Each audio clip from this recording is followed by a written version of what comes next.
Well, we're here to discuss an important question, which is what are hackers up to while the coronavirus is spreading? We know that they've been busy. A recent Threat Post poll found that 40% of companies transitioning to working from home have been experiencing a spike in cyber attacks. Even the world's top technology companies are not immune to this, and we've watched the cyber attack surge in countries that were hardest hit by the virus, such as Italy. In late February, trick bot campaigns that were tracked were shown to primarily target Italian entities, and that's why some are referring to what's happening right now as a phishing epidemic, with more fake COVID-19 themed applications, advertisements, and emails than ever. And this is a dangerous time, I think, as businesses make the transition to remote work.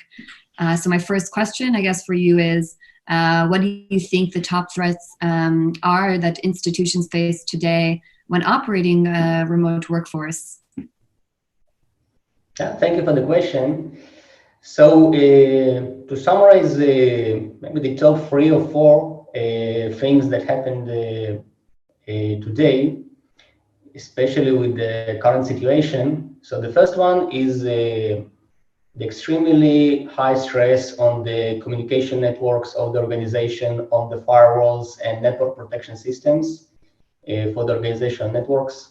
When everybody is working remotely, the traffic volume is extremely high, and all the bugs and issues are much more clearly exposed and can be exploited by hackers.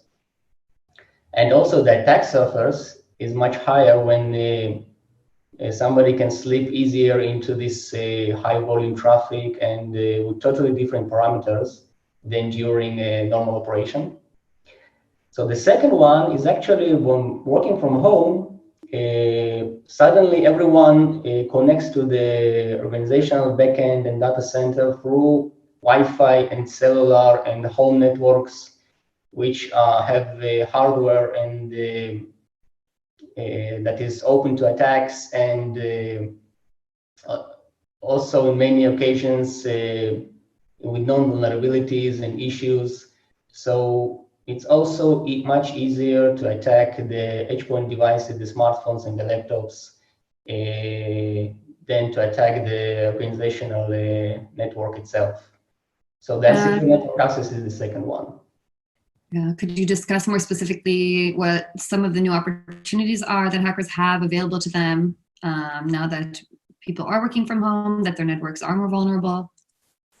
Yeah, that's the thing is that the hackers, first of all, they can exploit people's feelings, especially feelings of fear and uncertainty, that everyone is looking for information, everyone is looking for a certainty and planning about the future, and the phishing attacks have much more success and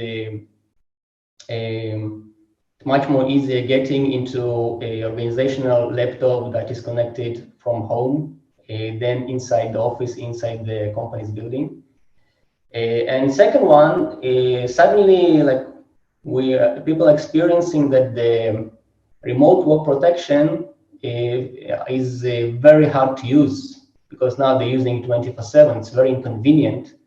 So it's very, very easy to take shortcuts while accessing the network remotely and doing work from home.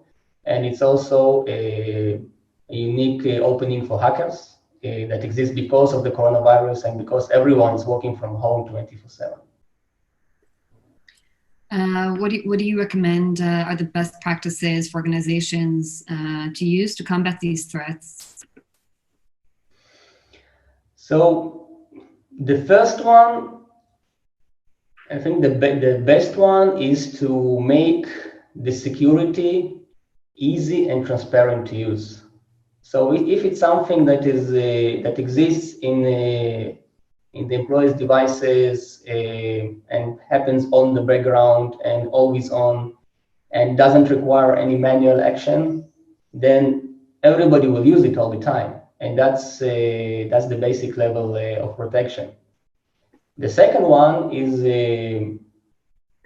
explanation about the cybersecurity risks to all the employees of the organization, doing proactively about the phishing attacks, about different risks of working over the unsecure internet that do not happen in regular work.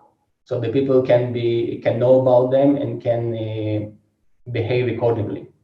So just giving information to people so they can decide better about what to do.